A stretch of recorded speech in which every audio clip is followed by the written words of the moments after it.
Hoje vamos falar sobre violência à pessoa idosa. O envelhecimento é uma conquista. Eu sempre falo, aprendi isso em aula, né? Que se tudo der certo, todos nós chegaremos lá, porque se nós não envelhecermos, nós já nos despedimos, não é? Nós já morremos. Então, para a sociedade atual, essa transição demográfica, ela vem como uma onda, como uma tsunami, em todos os sentidos, na área da saúde, seja público ou privada, no lazer, no turismo, na economia, no sistema social, benefícios, se a gente fala de cidades, infraestrutura. A gente precisa efetivamente reconhecer o papel dessa pessoa idosa na sociedade. É claro que a gente está falando de um grupo heterogêneo de pessoas. Se você fizer parte, é só você perceber, não é? Pessoas da mesma idade vão ser diferentes de você em vários aspectos. Aspectos da capacidade física, no componente físico, na performance, né, funcional também, na capacidade de se autocuidar, de tomar suas decisões, também em relação a posições político-partidárias, finanças, número de membros da família, essa rede social, não é? Ser grande, ser pequena, número de amigos, se ainda tem a possibilidade de dividir, compartilhar, não é? Alegrias ou tristezas, desde a época do trabalho com pessoas, né? Depois da aposentadoria, se tem netos, se não tem netos, se tem um poder aquisitivo elevado ou não. Então, esse é um grupo heterogêneo. E aí, falando da violência à pessoa idosa, a gente tem vários tipos de violência, né? São várias possibilidades, porque tem muita coisa entranhada, né, no nosso discurso, a gente chama de preconceito até estrutural, assim como o racismo, assim como a misoginia em relação às mulheres, às populações originárias, né, como os índios, e a gente fala também de um preconceito racial muito forte. Existe, por exemplo, a violência financeira, quando o banco, por exemplo, simplesmente comunica ou tem um discurso persuasivo que está, por exemplo, te emprestando um dinheiro e você, às vezes, se vê numa situação até constrangedora para negar. Às vezes o seu neto, o seu filho precisa ou não, ou te pede um dinheiro emprestado e você, sem graça de negar, você pega as suas economias e dá. Eu tenho vários pacientes idosos com dívidas de netos e de filhos, não é? Que ela não precisava, essa pessoa, estou lembrando agora de um caso, não precisava, mas pegou dinheiro emprestado e se endividou. Então, essa é a primeira violência, né? Violência financeira. Um outro aspecto da violência financeira está relacionada ao uso, por exemplo, da aposentadoria dessa pessoa idosa para a casa, em detrimento do uso para ele próprio. Ele pode contribuir com a casa, sei lá, pagando um aluguel, ou pagando um condomínio, ou pagando a comida, mas por outro lado, se ele não vê a cor do dinheiro nem para sua fisioterapia, nem pelos seus remédios, nem para algum lazer, nem alguma comida que ele gosta, ou seja, se ele não participa da casa, se essa pessoa idosa efetivamente só aporta financeiramente, a família precisa desse dinheiro, não é? Mas não inclui, isso também é uma violência. Uma outra violência, por exemplo, conviver dentro da mesma casa, mas essa pessoa idosa tem o pior quarto, não se alimenta junto da família, não se vê essa pessoa idosa permitida a fazer comentários, a dar opiniões, é maltratada quando ela expressa alguma coisa. Ah, vó, para! Ai, vó, que coisa! Ai, lá vem lá, entendeu? Às vezes é um jeito, mas se isso repete, se isso ofende, então é pra gente prestar atenção, né? Outra coisa também, isso é coisa de velho, isso tá totoca. Quem diz que isso é coisa de velho? Se eu tô falando às vezes de esquecimento, se eu mesmo esqueço, se eu tô falando da lentidão, nós podemos ser lentos por alguns motivos, ou por teimosia também, isso é uma coisa muito importante para a gente trabalhar. Aonde está escrito que o idoso é teimoso, né? Essa pessoa idosa tem defeitos, né? De comportamento, de atitudes, de caráter, né? Isso não tem a ver com o envelhecimento. Tem muito profissional, inclusive, que fala isso. Tem que fazer, é obrigado, porque ficou... Isso é uma violência. Eu acho que a gente tem que conversar, eu acho que a gente tem que negociar. Se eu estou falando com uma pessoa idosa com demência, é um discurso, é um caminho, é um cuidado, é uma ética. Se eu estou falando com uma pessoa lúcida que pode fazer as suas escolhas, é compartilhar conhecimento, é dividir com ela riscos e benefícios, e ela tem autonomia, ela vai escolher o que é melhor para ela, o que é prudente. Tem que aceitar o cuidador, tem que aceitar a câmera, tem que aceitar isso. Será que tem que aceitar? Por quê? Que essa pessoa... a idosa, frágil, por exemplo, tem que, não é? Será que a gente não sabe negociar? Tem que ser de uma forma autoritária? Então a gente tem que ter cuidado, isso também é uma violência.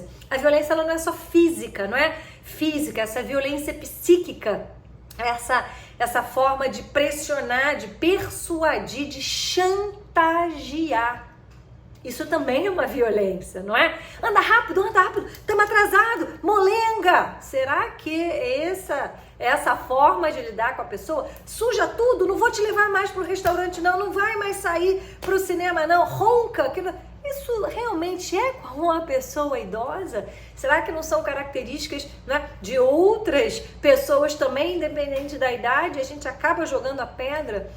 Então a gente tem que ter muito cuidado com isso, não é? A violência, a gente até tem dentro das habilidades de lidar, a comunicação não violenta, porque a violência ela pode vir da palavra, pode vir do tom, pode vir de uma forma incisiva e ao mesmo tempo também na negligência. Quando a gente percebe, meu Deus, mamãe, lá vem ela, né, com aqueles comportamentos, com aquelas piadas, e a gente, se é coisa dela, não quero me meter, vai brigar comigo, em vez de procurar uma ajuda médica, né? Uma pessoa de confiança, uma pessoa que pode ajudar a criar estratégias para trazer essa pessoa idosa e dar um diagnóstico correto. É uma doença psíquica, demência, ou a gente está falando de uma outra forma de doença mental, não é? Que pode acontecer e abrir o quadro. A gente está falando, sei lá, de psicose, a gente está falando de neurose, a gente está falando de pânico, a gente está falando de depressão.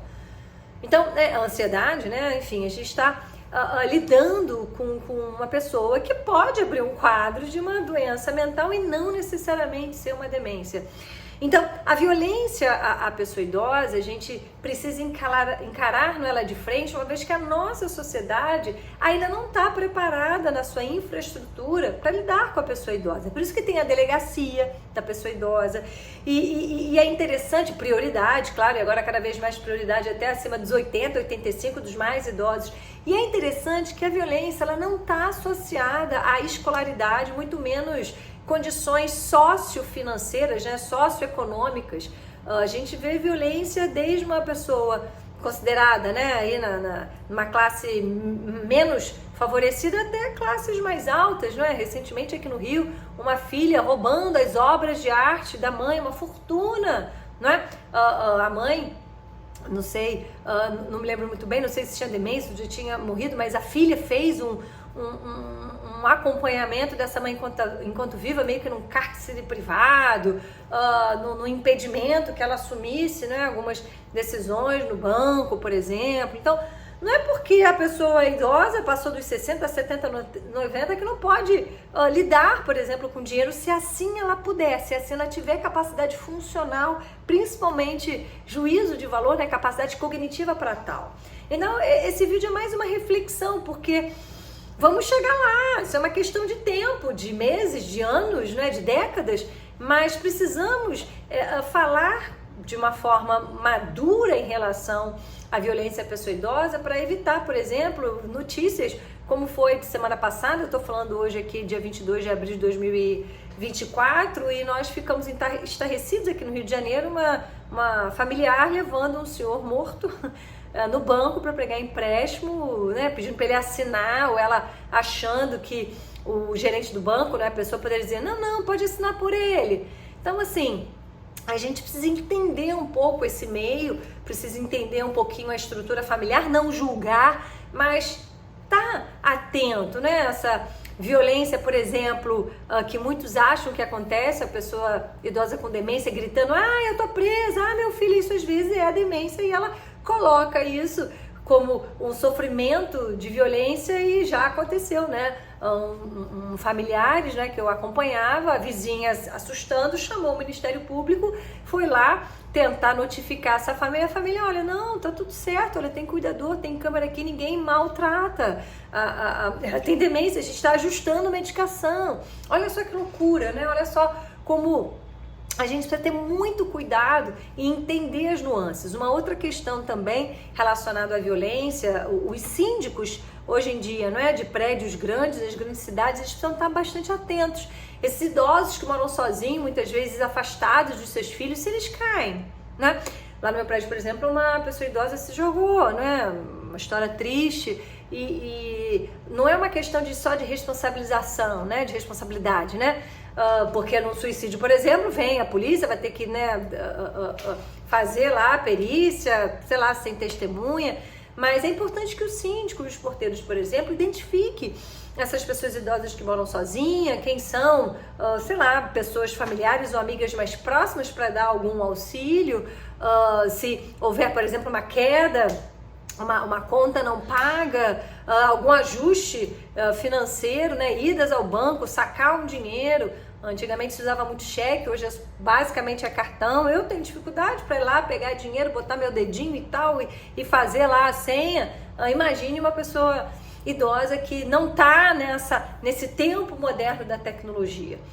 Então, abrir um pouquinho os olhos. Eu vou colocar o link de 2 reportagens, não é, recentes, do UOL e da Globo.com, em respeito à violência à pessoa idosa.